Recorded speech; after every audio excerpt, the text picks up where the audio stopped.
أعوذ بالله من الشيطان الرجيم بسم الله الرحمن الرحيم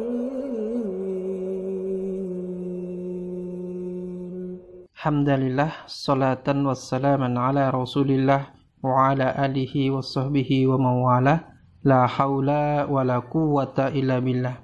Rabbi israh li sadri wa yassir li amri wa uqdatam min lisani yafqahu qawli. Rabbi zidna ilma warzuqna fahma. Saudara-saudaraku semua, jamaah MIDS rahimakumullah. Alhamdulillah, pada kesempatan kali ini kita akan membahas tentang hukum syara jual beli karya intelektual. Hal-hal yang termasuk di dalam karya atau kreasi intelektual ini adalah buku dan barang-barang cetakan yang secara hukum statusnya sama dengan buku. Kemudian produk audio maupun video baik dalam bentuk drama, lagu, musik ataupun film. Software dengan segala jenis dan bentuknya, penemuan-penemuan yang bisa dimanfaatkan dalam dunia industri. Bisa dilihat di dalam penjelasan Ziyad Ghazal pada Masru' Qanun Al-Buyu fi Daulah Al-Islamiyah. Terkait dengan karya ini terdapat hak syar'i terhadap pembuat karya intelektual. Yang pertama, haknya itu adalah menisbatkan karya intelektual tersebut kepada dirinya. Kemudian yang kedua, merubah karyanya. Yang ketiga, melarang perubahan apapun atas karya tersebut yang bisa merusak reputasi dari pembuatnya. Yang keempat, menarik karya dari peredaran disertai kompensasi kepada orang yang dirugikan oleh penarikan tersebut. Karya intelektual ini faktanya adalah ilmu yang diolah dengan tenaga dan harta yang diwujudkan dalam bentuk zat fisik. Hanya saja, karya intelektual ini bukan sekedar ilmu, namun ilmu yang diintegrasikan dengan tenaga. Nah, tenaga yang dicurahkan dalam menghasilkan karya ini pada dasarnya adalah harta. Jadi, karya atau kreasi intelektual itu sesungguhnya adalah ilmu sekaligus juga harta bagi yang membuat karya intelektual tersebut.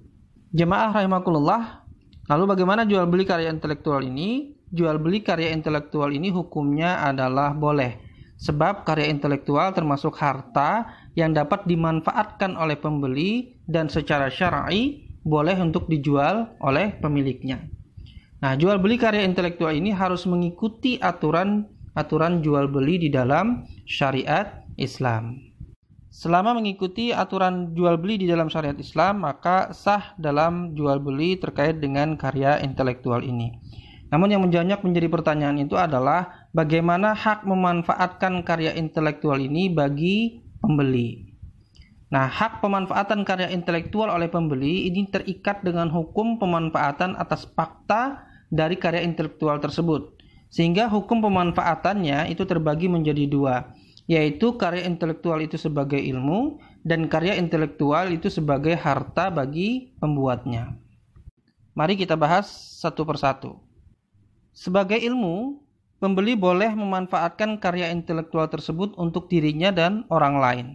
Pembeli boleh memberikannya kepada orang lain, mengajarkannya, dan tindakan apa saja yang bisa dilakukan untuk menyebarluaskan ilmu tersebut. Dalilnya adalah hadis-hadis Nabi SAW.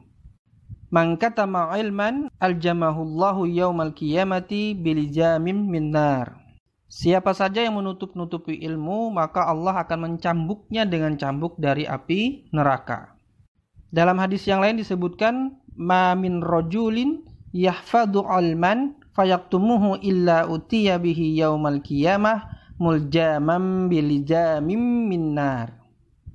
Tidak ada seorang pun laki-laki yang menghafal ilmu lalu dia menyembunyikannya, kecuali pada hari kiamat dia akan dibawa dengan dicambuk menggunakan cemeti dari api neraka. As-Sakhawi dalam komentarnya terhadap hadis Qatmul Ilmi atau menutupi ilmu ini mengatakan ancaman itu juga meliputi ancaman menahan buku dari orang yang memintanya untuk dimanfaatkan. Tidak terkecuali meski salinannya hanya satu, yang biasanya merupakan sebab terbesar untuk menghalanginya. Dengan demikian, karya intelektual sebagai ilmu tidak boleh dihalangi pemanfaatan penyebarannya oleh pemilik karya tersebut kepada pembelinya. Pembelinya memiliki hak untuk memanfaatkannya untuk dirinya, juga untuk menyebarkannya. Hanya saja, karya intelektual tersebut juga adalah harta yang masih memiliki keterkaitan dengan pembuatnya. Nah, dalil bahwa karya intelektual itu adalah harta yang terkait dengan pemiliknya adalah tentang seorang laki-laki yang ingin menikah dan membutuhkan mahar. Rasulullah SAW menyuruhnya mencari harta untuk mahar tersebut meski hanya sebuah cincin besi.